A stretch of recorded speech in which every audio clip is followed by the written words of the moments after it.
Hello everyone, good evening, welcome back to my channel. I hope आप सभी अच्छे होंगे। आज हम पीजीटी एग्ज़ाम के लिए बीएड पोर्शन से रिलेटेड इंपॉर्टेंट एमसीक्यूज़ करेंगे। यह आपका मॉक टेस्ट 4 रहेगा। आप इस टेस्ट को देकर के अपने आप को एनालाइज कर सकते हैं कि आपके कितने क्वेश्चंस ठीक हो रहे हैं और कितने क्वेश्चन जो है वह रॉन्ग हो रहे हैं। और आप कमेंट सेक्शन में अपने मार्क्स जो हैं 20 में से ज़रूर मेंशन करें कि 20 में से आपके कितने मार्क्स आ रहे हैं, कितने क्वेश्चंस आपके ठीक हो रहे हैं। तो चलिए आज की क्लास स्टार्ट करते हैं। अगर आपको किसी क्वेश्चन का आंसर गलत लगता है तो आप कमेंट सेक्शन में ज़रूर मेंशन कर सकते हैं। लास्ट क्लास में हमने एक क्वेश्चन किया था कि who introduce the heuristic method. उसका जो करेक्ट आंसर होगा वह होगा आर्मस्ट्रॉन्ग। उसका करेक्ट आंसर होगा। आर्मस्ट्रॉन्ग ने जो है वह ह्यूरिस्टिक मेथड को इंट्रोड्यूस किया था, तो आप उसको करेक्ट कर लीजिएगा।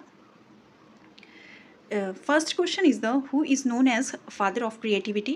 क्रिएटिविटी के फादर के रूप में कौन जाना जाता है? Options are Dwight Allen, Helen Parkhurst, EP Torrance, Heinrich pestology.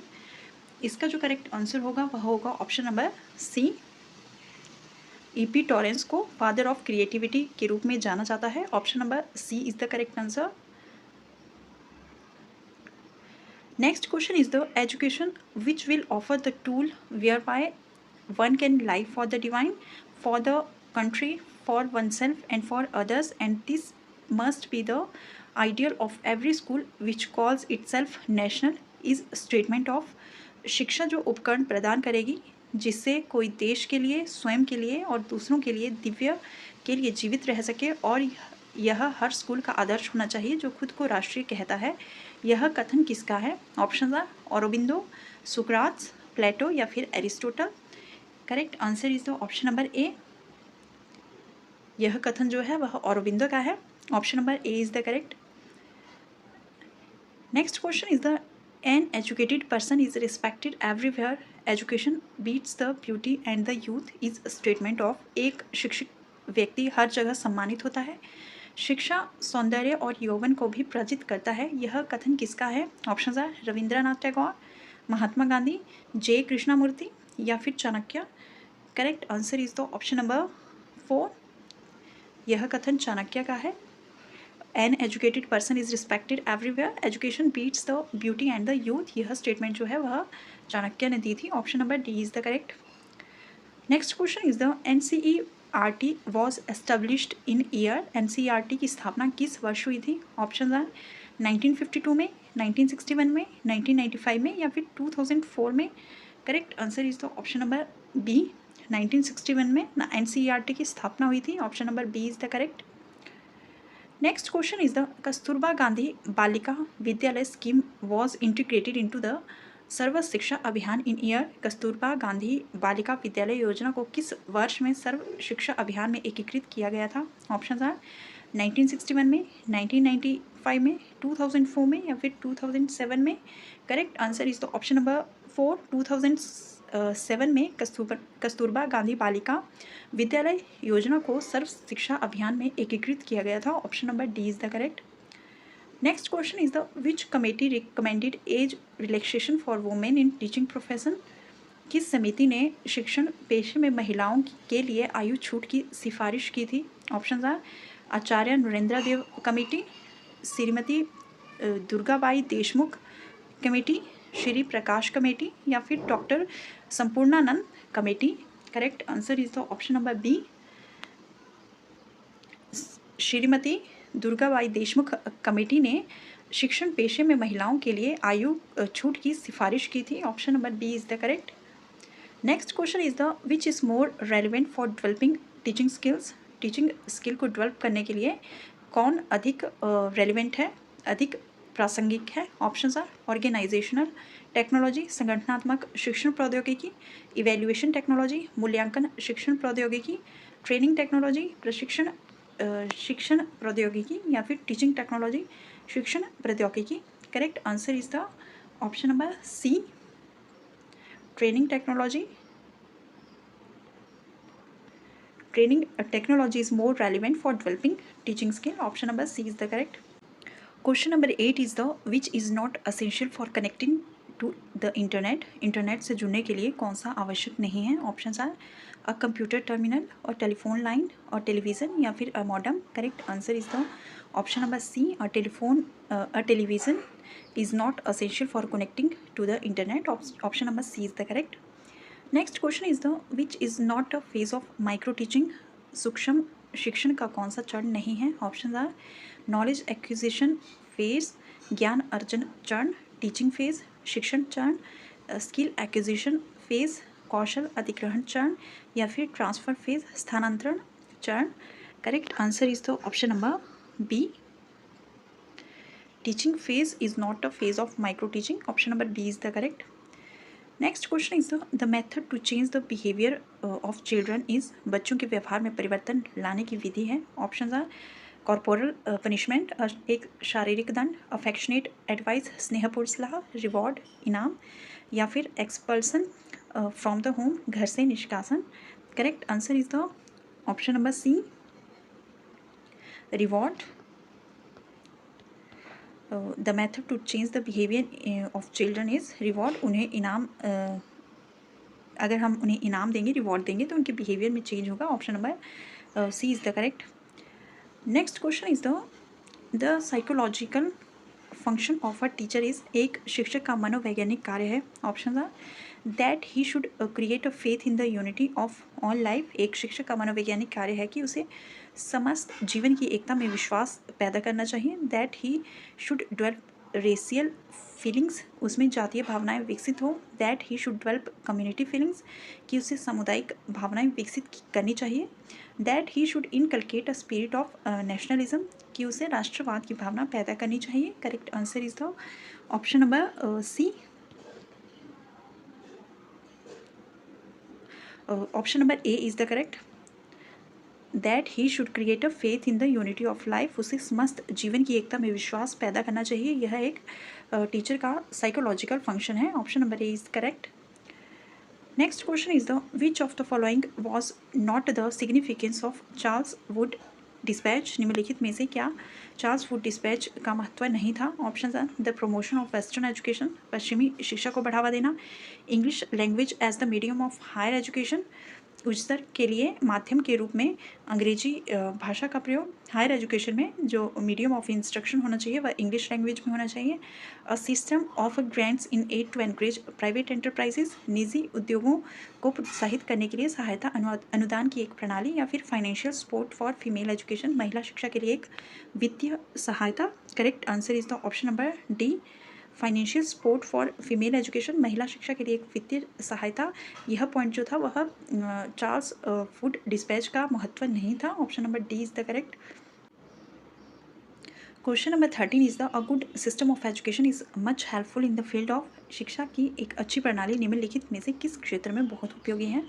Option are a man's attempt for earning his bread, एक आदमी का अपनी रोटी कमाने का प्रयास, in making the person a scholar, व्यक्ति को विद्वान बनाने में, making a person self dependent, व्यक्ति को आत्मनिर्भर बनाने के लिए, इंक्रीजिंग द पर्सनस प्रेस्टीज, व्यक्ति का मान सम्मान बढ़ाने के लिए एक अच्छी शिक्षा प्रणाली बहुत उपयोगी है. एंड इसका जो करेक्ट आंसर होगा वह होगा ऑप्शन नंबर सी, व्यक्ति को आत्मनिर्भर बनाने के लिए शिक्षा की एक अच्छी प्रणाली बहुत हेल्पफुल है.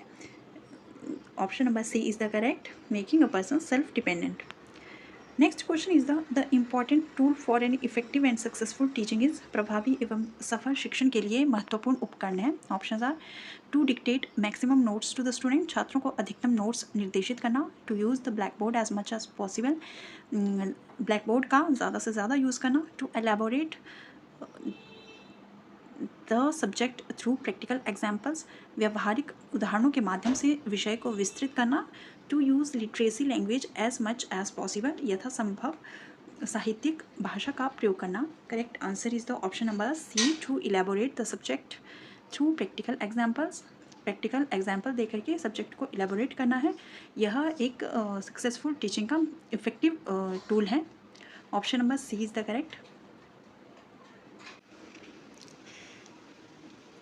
Next question is the education helps a great deal. शिक्षा बहुत मदद करती है. Option are in the social development of a child, child की सोशल डेवलपमेंट में, in the mental development of the child, बच्चे के मानसिक विकास में, in the integrated development of child's personality, बच्चों के एकीकृत विकास में, या फिर in the moral development of the child, बच्चे के नैतिक विकास में। Correct answer is the option number C, in integrated development of the child personality. बच्चों के एकीकृत विकास में जो है वह एजुकेशन बहुत मदद करती है। Option number C is the correct. Next question is the concept of education was advocated in the right to education act 2009 is based on. शिक्षा का अधिकार अधिनियम 2009 में उल्लेख की गई शिक्षा की अवधारणा किस पर आधारित है? Option are a right based humanistic perspective, अधिकार आधारित मानवतावादी परिप्रेक्ष्य, mainstreaming by offering them primarily vocational education, मुख्यतः व्यावसायिक शिक्षा उपलब्ध करा करके मुख्यधारा में शामिल करना, द बिहेवियरिस्टिक प्रिंसिपल, व्यवहारवादी सिद्धांत, असिंपैथेटिक एटीट्यूड, एक सहानुभूति अभिक्रिया। Correct answer is the option number A, a right based humanistic perspective, अधिकार आधारित मानवतावादी परिप्रेक्ष्य। The concept of education as advocated in right to education act 2009 is based on a right based humanistic perspective. शिक्षा का अधिकार अधिनियम 2009 में उल्लेख की गई शिक्षा की अवधारणा जो है वह अधिकार आधारित मानवतावादी परिप्रेक्ष्य पर आधारित है। Option number A is the correct. Next question is the which one of the following is not a characteristic of gifted children. निम्नलिखित में से कौन सी एक गिफ्टेड चिल्ड्रन की विशेषता नहीं है? Option are higher order mental processes, उच्चतर श्रेणी की मानसिक प्रक्रियाएं, हाई सेल्फ एफिकेसी, उच्च आत्म क्षमता, बिलो एवरेज मेंटल प्रोसेसेस, निम्न औसतीय मानसिक प्रक्रियाएं, सॉल्विंग प्रॉब्लम्स इंसाइटफुली, अंतर्दृष्टिपूर्वक समस्याओं का समाधान करना। Correct answer is the option number C, below average mental processes. यह पॉइंट जो है वह गिफ्टेड चिल्ड्रन की विशेषता में इंक्लूडेड नहीं है। बाकी जो गिफ्टेड चिल्ड्रन होते हैं उनमें हायर ऑर्डर मेंटल प्रोसेसेस होते हैं, हाई सेल्फ एफिशिएंसी होती है, उच्च आत्म क्षमता होती है और अंतर्दृष्टिपूर्वक समस्याओं का समाधान करते हैं। Option number C is the correct answer, निम्न औसतीय मानसिक प्रक्रियाएं, यह पॉइंट इंक्लूडेड नहीं है। सो यह ऑप्शन जो है वह राइट हो जाएगा। Next question is the talented and creative children, प्रतिभाशाली और सृजनात्मक बच्चे। Option are need to be given special attention to enable them to reach their full potential, उनकी पूर्ण संभावनाओं के योग्य बनाने के लिए विशेष ध्यान दिए जाने की आवश्यकता रखते हैं। Are very difficult to deal with and the teacher should be very strict with them, व्यवहार करने में बहुत दुस्साध्य होते हैं और शिक्षक को उनके साथ बहुत कठोर रहना चाहिए। Are those children who are excellent in each area of development, emotional and physical, cognitive, social, विकास के सभी क्षेत्रों जैसे संज्ञानात्मक, सामाजिक, संवेगात्मक, शारीरिक में प्रतिभाशाली होते हैं। have a higher IQ and have better social skills than their peers, उच्च बुद्धि लुब्धांक वाले होते हैं, उच्च IQ वाले होते हैं और अपने समवयस्कों की तुलना में उनमें श्रेष्ठ सामाजिक कौशल होते हैं। जब भी आप क्वेश्चन अटैम्प्ट करो तो आप जो है वो इंग्लिश के क्वेश्चन पर ज़्यादा फोकस करें और हिंदी की ट्रांसलेशन पर ज़्यादा ध्यान मत दें, क्योंकि हिंदी का ट्रांसलेशन जितना मुझसे हो सका है मैंने किया है। क्वेश्चन नंबर 18 का जो आंसर होगा वह होगा option number D.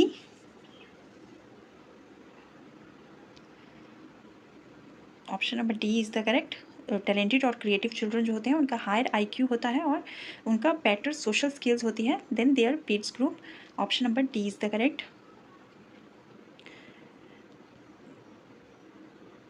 Next question is the diagnosis of the gaps in the learning of student should be followed by विद्यार्थियों के सीखने में जो गैप्स रह जाते हैं उन्हें निदान के बाद क्या होना चाहिए?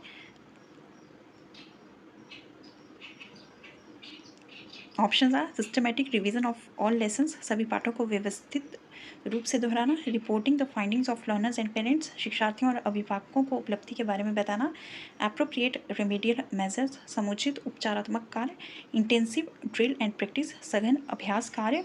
Correct answer is the option number C, appropriate remedial measures, समुचित उपचारात्मक कार्य। विद्यार्थियों में जो रिक्तियाँ रह जाती हैं उन्हें समुचित उपचारात्मक कार्य से जो है वह फिल किया जा सकता है, उन गैप्स को भरा जा सकता है। Diagnosis of the gaps in the learning of student should be followed by appropriate remedial measures. समुचित उपचारात्मक कार्य मेजर्स जो हैं वह करने चाहिए। Question number 20 is the primary objective of assessment should be. आकलन का प्राथमिक उद्देश्य क्या होना चाहिए? Option are labelling student as per their score, विद्यार्थियों के प्राप्तांकों के आधार पर उनको नामांकित करना। मार्किंग पास और fail in the report card में उत्तीर्ण या अनुत्तीर्ण अंकित करना। असाइनिंग रैंक्स टू स्टूडेंट, विद्यार्थियों के लिए श्रेणी निश्चित करना। या फिर understanding children clarity confuses related concept, संबंधित अवधारणाओं के बारे में बच्चों की स्पष्टता तथा भ्रांतियों को समझना। Correct answer is the option number D, understanding the children's clarity confuses related concept. ऐसे कॉन्सेप्ट जिनमें उनको कन्फ्यूज़न हो रहा है, आपको उनको समझना है कि कौन से जो कॉन्सेप्ट है उसमें बच्चों को कन्फ्यूज़न हो रहा है। यही जो है वह असेसमेंट का प्राइमरी ऑब्जेक्टिव होता है। Option number D is the correct answer. तो ये आज के लिए 20 क्वेश्चंस थे। आप इन क्वेश्चंस को सॉल्व कर सकते हैं और अपने आप को एनालाइज कर सकते हैं कि आपके कितने क्वेश्चंस ठीक हो रहे हैं। आप कमेंट बॉक्स में ज़रूर मेंशन करें कि कितने जो है वह आपके क्वेश्चंस ठीक हो रहे हैं। और अगर आपको किसी क्वेश्चन का आंसर गलत लग रहा है तो आप प्लीज़ कमेंट बॉक्स में ज़रूर मेंशन करें, ताकि मैं भी उस क्वेश्चन को फिर से पढ़ सकूं और मेरा भी वह क्वेश्चन गलत ना हो। इसलिए प्लीज़ जब अगर आपको किसी क्वेश्चन का आंसर गलत लगता है तो आप कमेंट सेक्शन में ज़रूर मेंशन करें। तो चलिए आज की क्लास में बस इतना ही। अगर आपको क्लास अच्छी लगी हो तो चैनल को लाइक और सब्सक्राइब करना ना भूलें। Bye bye, take care.